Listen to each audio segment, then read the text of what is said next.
perched on land rising above the town. A distinctive curved main platform with an engine release road and bay platform extended to a loco shed and a small carriage enclosure. The busy goods yard was accessed by way of several roads. The locomotives had to climb a curved embankment with a 1 in 50 gradient when leaving on the up journey towards Sorley. Hello there and welcome to my YouTube channel. My name's Chris and today we're taking a flight up from Loddiswell station and going to continue up towards Gara Bridge. Man Dave here is just getting the engine started and we'll be ready to go. I can never understand why he winds it that way. I'm sure it's the wrong way. Come along Dave, get that engine started. We've got a train to catch.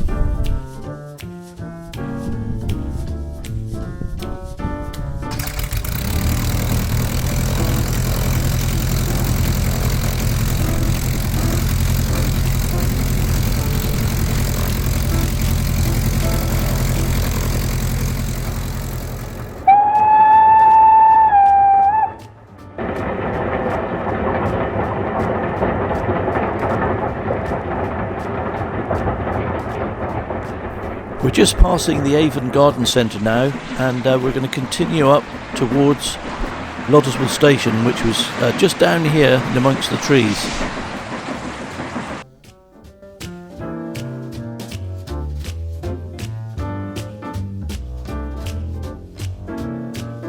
Stored by Sheila Bolam and used as a private dwelling. Sheila has made a serious study of the line and its operations and remembers with affection some of the local experiences which she often relates to walkers and visitors as she serves them tea under the restored station canopy. Fly up the Avon Valley now towards Garrow Bridge. It is such a pretty railway line and such a pretty location. Arriving at Loddiswell station round about 1910 when it was in its full glory. The mainline track from Exeter to Plymouth branched at Brent for the 12-mile run to Kingsbridge. Running under the main A38 road, the line picked up the River Avon for the next 8 miles. Avonwick station was in no man's land, situated between Avonwick and Ditford in Becknell. Then onto a wooded valley after having crossed the river a number of times into Gara Bridge station, just over 5 miles from Brent. The valley then opens up to the west with thick woods to the east and still following the River Avon runs into Lodesville station a mile away from the village of the same name. On then to Sorley Tunnel and finally into the terminus at Kingsbridge, perched high above the town on a hillside beside the Salcombe road. This then was the journey's end.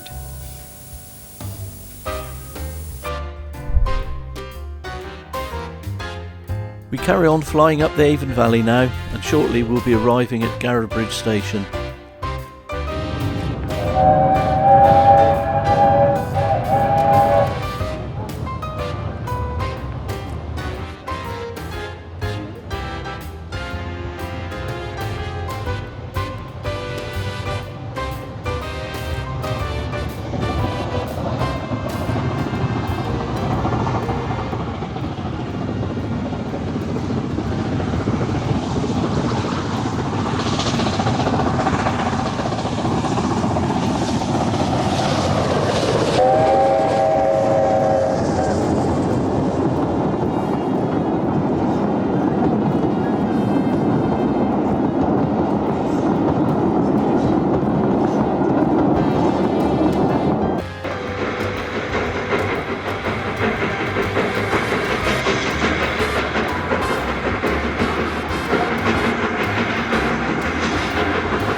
On then towards Gara Bridge, just over 5 miles from Brent. The train winds and twists its way through the beautiful countryside, roaring across bridges and the River Avon a number of times before reaching Topsham Crossing with its distinctive ground frame building and private dwelling for the gatekeeper. The only crossing place on the branch was at Gara Bridge, Gara apparently being a Celtic word meaning rough, and the station was one of the most picturesque on the old GWR, lying in the rough wooded valley with the river flowing adjacent under a stone humpback road bridge. Alongside the level crossing was the signal box, almost identical to the one at Kingsbridge, but containing 24 levers plus full wheels and locking devices to control the safety gates. Today, the station house is in private hands, and whilst little remains of the railway itself, the track can still be seen. And there are other reminders of its connection with the railway. The bay where camping coaches provided accommodation for rail-loving holidaymakers is still a distinctive feature, and the surrounds have certainly lost none of their beauty. It was here at Gara Bridge that children were brought to catch the train to school in Kingsbridge. On the return journey, any bad behaviour was rewarded with the offender having to walk home.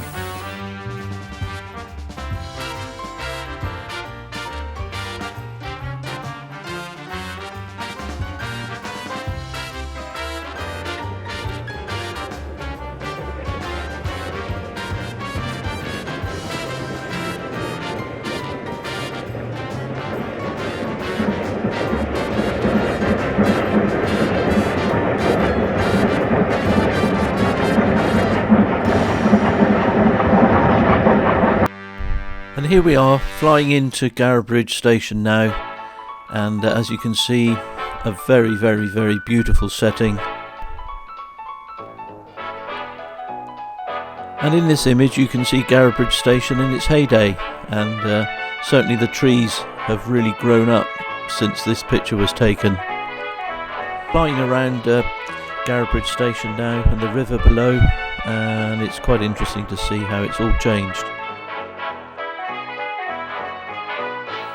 As the train continued northward towards Brent, there was a succession of reverse curves which carried the line into a wooded area. From spring to autumn, the hillside, woodlands and white-painted farm buildings within the lush green pastures of the Avon Valley portrayed an idyllic setting for this much-loved Devonshire branch line as it approached the last station before Brent, Avonwick.